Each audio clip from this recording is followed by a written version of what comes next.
बिस्मिल्लाहिर्रहमानिर्रहीम। अस्सलाम वालेकुम स्टूडेंट्स। आज हम लोग सिक्रू गेज को अंडरस्टैंड करेंगे बाय सॉल्विंग एग्जांपल 1.2।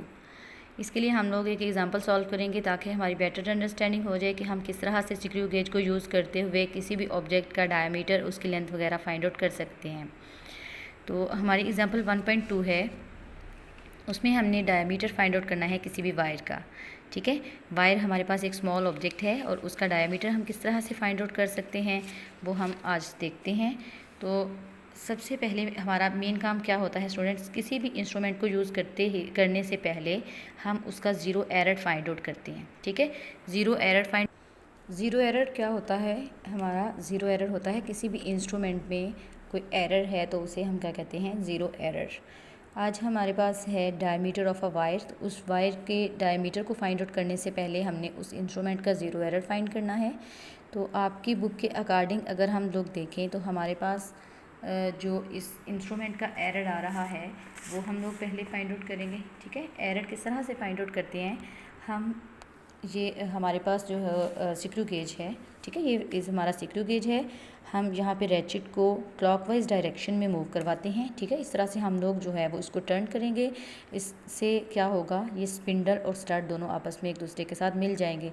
अभी हमने ये वायर नहीं रखी तब, यानी वायर रखने से पहले ये काम हमने कब करना है? इस वायर को रखने से पहले हमने क्या किया? हमने इस रैचिट को किया क्लॉकवाइज डायरेक्शन में। क्लॉकवाइज डायरेक्शन में टर्न करने से क्या होगा? स्पिंडल और स्टड दोनों आपस में मिल जाएंगे और उस दौरान इन दोनों को जब मिला लेना है, इन दोनों का गैप ख़त्म हो जाएगा। तब हमने क्या करना है? हमने मेन स्केल और सर्कुलर स्केल की रीडिंग को चेक करना है। अगर मेन स्केल का ज़ीरो सर्कुलर स्केल के ज़ीरो के साथ एग्जैक्टली मैच कर रहा है तो इसका मतलब है कि हमारा जो इंस्ट्रूमेंट है इसमें ज़ीरो एरर नहीं है। अगर इसका जो मेन स्केल का ज़ीरो है वो सर्कुलर स्केल के ज़ीरो के साथ एग्जैक्टली मैच नहीं कर रहा तो इसका मतलब है कि इस इंस्ट्रूमेंट में कोई एरर मौजूद है। उसके बाद हम लोग देखेंगे कि पॉजिटिव ज़ीरो एरर है या नेगेटिव ज़ीरो एरर। पॉजिटिव कब होगा, नेगेटिव कब होगा, ये हम लोगों ने प्रीवियस लेक्चर में देखा था। ठीक है, पॉजिटिव एरर तब होता है जब हमारे पास सर्कुलर स्केल के कोई रीडिंग, यानी ज़ीरो से पहले ही कोई रीडिंग जो है वो इसकी इंडेक्स लाइन के साथ मैच कर जाए। और नेगेटिव कब होगा? जब हमारा ज़ीरो जो है वो इंडेक्स लाइन को क्रॉस करके आगे चला जाए और उसके बाद वाली कोई रीडिंग जो है वो इस इंडेक्स लाइन के साथ मैच करे, तब हमारा एरर क्या होता है? Negative error. फिर हम उसके बाद उसकी करेक्शन करते हैं। करेक्शन किस तरह से करते हैं? जितना एरर आ रहा है उतने ही मैग्नीट्यूड को हम अपोजिट साइन के साथ उसमें ऐड या सब्ट्रैक्ट कर देते हैं, तो फिर हमारे पास जो है वो एरर रिमूव हो जाता है। तो स्टूडेंट आज हम देखते हैं, अपना एरर रिमूव करते हैं। एरर देखते हैं कि कितना आ रहा है, फिर हम उसके अकॉर्डिंग उसको जो है वो रिमूव भी करेंगे। तो जो हम लोग इंस्ट्रूमेंट यूज़ कर रहे हैं उसके अकॉर्डिंग हम देखते हैं। ये है हमारा मेन स्केल। ठीक है, और ये मेन स्केल के साथ हमारे पास है सर्कुलर स्केल। ठीक है, मेन स्केल यहाँ पे इंडेक्स लाइन यहाँ पे ज़ीरो है और आप लोगों की बुक के अकॉर्डिंग अगर हम सॉल्व करें तो हमारे पास ये जो है वो 24th डिवीजन जो है वो एग्जैक्टली कोइंसाइड कर रही है। ठीक है, ये बुक पे पेज नंबर 15 पे आपके पास जो डायग्राम है उसमें हमारे पास मेन स्केल के ज़ीरो के साथ सर्कुलर स्केल की 24th डिवीजन एग्जैक्टली मैच कर रही है। ठीक है, यानी इतना ज़्यादा एरर इस इंस्ट्रूमेंट में आ रहा है। ठीक है, तो इसके अकॉर्डिंग हम अगर सॉल्व करें तो क्या होगा? यहाँ पे ज़ीरो जो है वो कौन सी डिवीजन के साथ कोइंसाइड कर रहा है? 24th डिवीजन के साथ। अब हमने इसका एरर फाइंड आउट करना है। तो यहाँ पे मेन स्केल की रीडिंग क्या आ रही है? ज़ीरो। मेन स्केल रीडिंग हमारे पास आ जाएगी, मेन स्केल रीडिंग 0 मिलीमीटर। ठीक है, उसके बाद हमने देखनी है सर्कुलर स्केल की रीडिंग। सर्कुलर स्केल की रीडिंग हमारे पास आ जाएगी,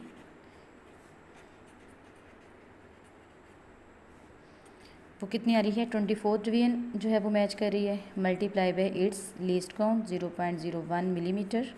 तो हमारे पास आ जाएगी 0.24 मिलीमीटर सर्कुलर स्केल की reading.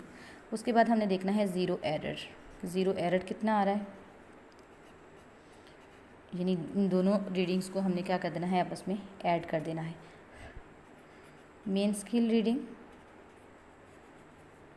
Plus circular scale reading. ठीक है, इन दोनों रीडिंग्स को हमने आपस में ऐड कर देना है। तो वो हमारे पास क्या आ जाएगा? एरर आ जाएगा circular scale reading. Main scale की रीडिंग हमारे पास क्या है 0 मिलीमीटर, ठीक है। उसके बाद सर्कुलर स्केल की रीडिंग हमारे पास आ रही है 0.24 मिलीमीटर।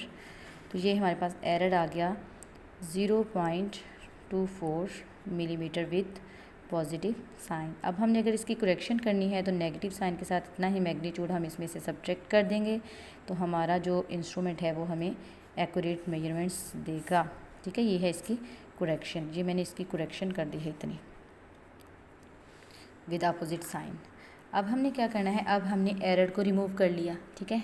एरर को रिमूव किस तरह से किया कि हमने जो है वो रेचिट को क्लॉकवाइज डायरेक्शन में मूव करवाते हुए इस तरह से हमने क्लॉकवाइज डायरेक्शन में इसको जो है वो टर्न किया, तब स्पिंडल और स्टड दोनों एक दूसरे के साथ मिल गए। यहाँ पे जो गैप था वो ख़त्म हो गया। अभी हमने ये वायर नहीं रखी, तब पहले इससे पहले का ये काम है ज़ीरो एरर को रिमूव करना।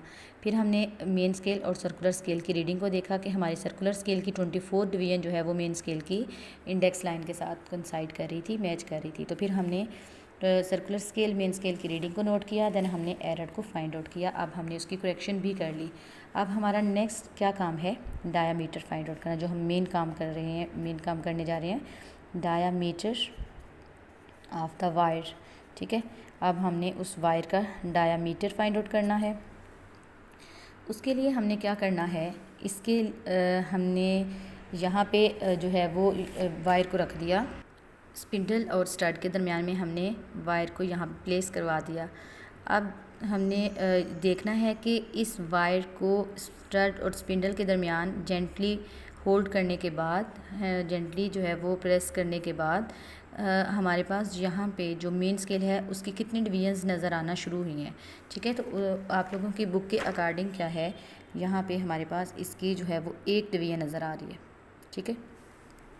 यहाँ पे ये देखें कि मेन स्केल की सिर्फ एक डिवीजन नज़र आना शुरू हुई है जब हमने वायर को प्लेस करवा दिया है इसके अंदर।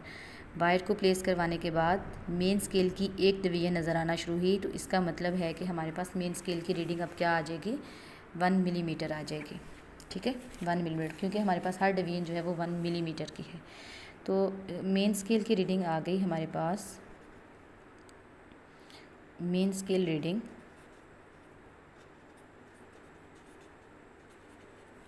1 मिलीमीटर, ठीक है। 1 हमारे पास डिवीजन नज़र आई है, तो इसका मतलब है 1 मिलीमीटर हमारे पास आ जाएगी इसकी जो है वो वैल्यू। उसके बाद हमने क्या करना है, इसका देखनी है कि हमारे पास सर्कुलर स्केल की कौन सी डिवीजन इसके साथ कंसाइड की है, ठीक है। तो आप लोगों की बुक के अकॉर्डिंग जो डायग्राम बनी हुई है उसमें हमारे पास आ रहा है सर्कुलर स्केल की 85th, यानी यहाँ पे इंडेक्स लाइन 0 और 85th वाली जो डिवीजन है 85 डिवीजन सर्कुलर स्केल की, वो इसके साथ कंसाइड कर रही है, ठीक है। ये आप लोगों की बुक के अकॉर्डिंग हम देख रहे हैं कि 85 वाली डिवीजन जो है, ये देखें, ये 85 डिवीजन जो है वो इसके 0 के साथ कंसाइड कर रही है, ठीक है। तो 85 डिवीजन, तो फिर हमारे पास क्या आ जाएगी, सर्कुलर स्केल की रीडिंग क्या आ जाएगी, circular scale reading, circular scale की रीडिंग हमारे पास आ जाएगी 85 डिवीजन जो है वो कंसाइड कर रही है ना, ठीक है। तो इसको हमने मल्टीप्लाई करवा देना है लीस्ट काउंट के साथ,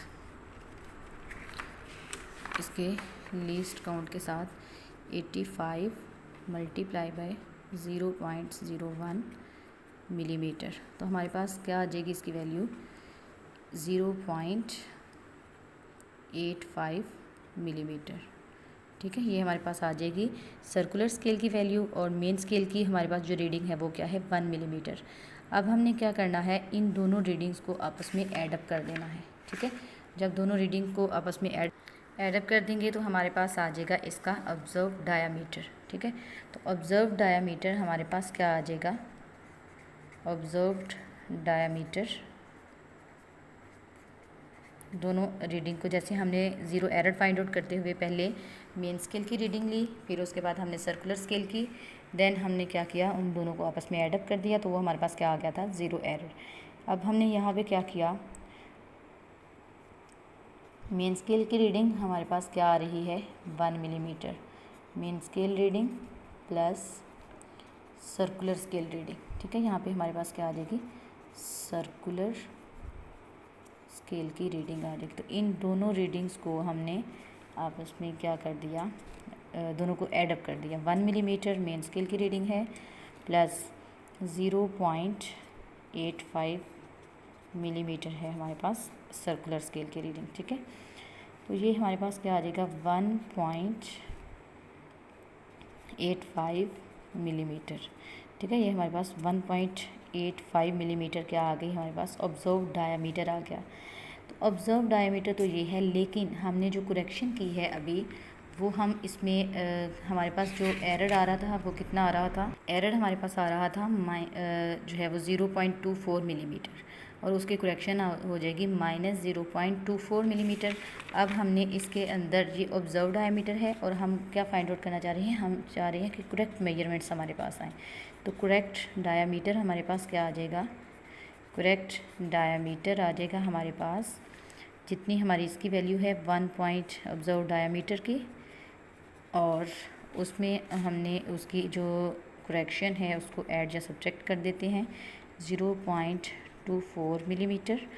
तो अब हमारे पास ये आ जाएगा 1.61 मिलीमीटर, ठीक है। ये हमारे पास क्या आ गया, correct diameter of the wire by using screw gauge.